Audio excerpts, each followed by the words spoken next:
ప్రజాస్వామ్యం మీద దండెత్తున్న కొందరు రాజకీయ నాయకులు. దీనిలో ముందు వరుసలో ఉన్న వ్యక్తి తమిళనాడు సీఎం స్టాలిన్ గారు. ఈయన పండగలు హైజాక్ చేస్తారు, హిందువుల మీద దండెత్తుతారు, జడ్జిలు ఇచ్చిన తీర్పుల్ని అగౌరవపరుస్తారు. వీళ్ళు ఏ రకమైనటువంటి భారతదేశ చట్టాలను గాని భారతదేశ హక్కులను గాని గౌరవించరు. వీళ్ళకి సపరేట్ చట్టాలు, సపరేట్ అధికారులు, సపరేట్ హక్కులను. వీళ్ళ ప్రభుత్వంలో మంత్రులు కుంభకోణాలు ఇరుక్కున్నప్పుడు కూడా ఇలాగే ప్రవర్తించారు. వీళ్ళు కుంభకోణాలు మామూలు కుంభకోణాలు కాదు, టెలికాం కుంభకోణాలు గాని, ఎలక్ట్రానిక్స్ కుంభకోణాలు గాని, ఇలాంటి కుంభకోణాలు అన్నింటిలో ఆరితేలిపోయిన వ్యక్తులు వీళ్ళు. అయినప్పుడు కూడా వీళ్ళు బెయిల్ మీద తిరుగుతారు, బెయిల్ మీద బ్రతుకుతారు. మరి ముఖ్యంగా మన స్టాలిన్ గారు వచ్చిన తర్వాత మన మతమైన హిందూ మతాన్ని దేశించడం, దూషించడం కూడా పనిగా పెట్టుకున్నారు. ఈయన ఎప్పుడో గత వందల ఏళ్ల శతాబ్దాల నుంచి వస్తున్నటువంటి ఆచార్యులు కూడా తొంగలో తొక్కే ప్రయత్నాలు చేస్తున్నారు.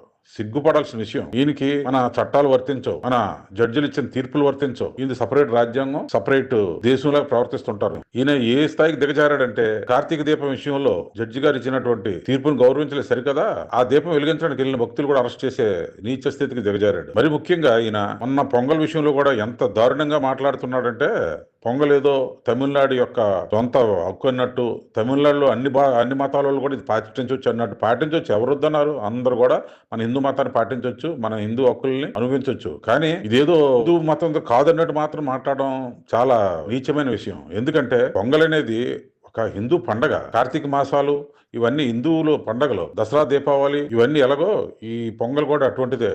ముఖ్యంగా మన దక్షిణ భారతదేశం అన్ని ఏళ్ళ కూడా ఈ పొంగల్ వ్యాపించి ఉంది. ఉత్తర భారతదేశంలో కూడా మహారాష్ట్రలోని, ఒరిస్సాలోని, యూపీలోని కొన్ని ప్రాంతాల్లోని ఇది వ్యాపించి ఉంది. పంజాబ్ లో కూడా ఇది చేసుకుంటారు వేరు వేరు పేర్లతో. అయితే ఇటువంటి పొంగల్ కూడా ఏదో అన్ని మతాలకు సంబంధించి అండా మాత్రం చాలా ఆయన నీచ సంస్కృతి బయటపడుతుంది. ఓట్లు ముఖ్యమే, కానీ ఓట్లే ముఖ్యం కాదు కదా. ప్రజల మనోభావాలు కూడా ముఖ్యమే. ఈయన కొడుకేమో సనాతన ధర్మం, డెంగ్యూ, మలేరియా అంటాడు. ఈయనేమో హిందువుల పండుగలన్నీ మా అందరి పండుగలు అంటాడు. ఏ రంజాన్ విషయంలోని, లేదంటే క్రిస్మస్ విషయంలో ఇలాంటి మాట్లాడగలరా? మాట్లాడి ధైర్యం చేయలేరు. కొందరు బిషప్లు, కొందరు చర్చి ఫాదర్లు అన్నారు, మీ హిందూ మతం మీద ఈ తమిళనాడు సీఎం దాడి చేసినట్టు మా మతం మీద దాడి చేస్తే మేము ఊరుకోము, అంతు చూస్తామని. ఎందుకంటే హిందువులు నెమ్మదస్తులు కనుక ఈ ఆటలు అలా సాగుతున్నాయి. ఈయన పరిస్థితి ఎలాగుంటే కేవలం రాజకీయం కోసం పుట్టిన మహాతల్లి వెస్ట్ బెంగాల్ సీఎం మమతా బెనర్జీ గారు, ఆవిడ కోసం ఎంత చెప్పుకున్నా తక్కువే. ఆవిడకి అసలు చట్టంతో పనే లేదు. చట్టం ఆవిడ జోబులో పెట్టుకున్న చుట్టం లాంటిది.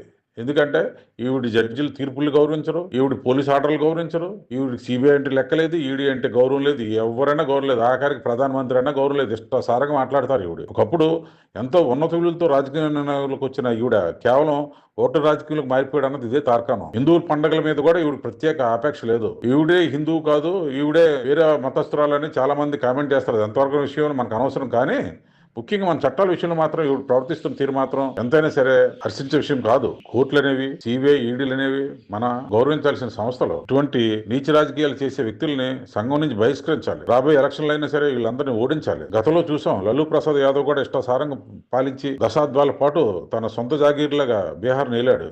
ఈ రోజు కదా బీహార్ అభివృద్ధి చెందుతుంది కొద్ది గొప్ప. వెస్ట్ బెంగాల్ కూడా దరిద్రం ఏంటంటే, వెస్ట్ బెంగాల్ గతంలో ఉన్నట్టు ఇప్పుడు ఉంది. 25-30 సంవత్సరాల క్రితం ఎలా ఉంది, ఇప్పుడు కూడా అలాగే ఉంది. ఏమాత్రం అభివృద్ధి లేదు. పక్కన యూపీని చూడండి ఎంత అభివృద్ధి చెందుతుందో. ఇక్కడ మతానికో ఏ పార్టీకో కుమ్ముకాయడం మా వంతు కాదు. కానీ రాజ్యాంగాన్ని గౌరవించే ప్రభుత్వాలు ఉన్నప్పుడే మనలో సమగ్రత బయటపడుతుంది. అంతేగాని వాళ్ళు ఇష్టసారి మాట్లాడితే మనలో సమగ్రత అలుగున్నట్టు. ఇంకా మరాఠీలోని చూసుకుంటే ఆ శివసేన ఉన్నంత కాలం నీచులు, నికృష్టులు. వాళ్ళు ఏదో సొంత జాగీర్లాగి అది శివసేన మహారాష్ట్ర ఇండియాలో భాగం కానట్టు మాట్లాడుతుంటారు వాళ్ళు కూడాను. ఈ పోవాలి, బ్రాడ్ థింకింగ్ రావాలి.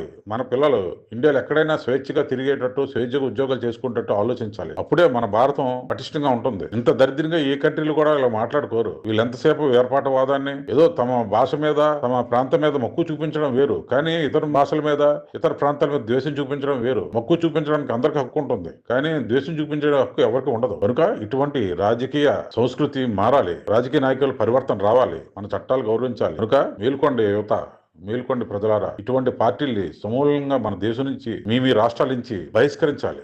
తగిన బుద్ధి చెప్పాలి రాబోయే ఎలక్షన్లో. ఖచ్చితంగా మీరు అందరూ చేస్తారని ఆశిస్తూ ఛానల్ లైక్ చేయండి, షేర్ చేయండి, సబ్స్క్రైబ్ చేయండి. My media, me Janardhan.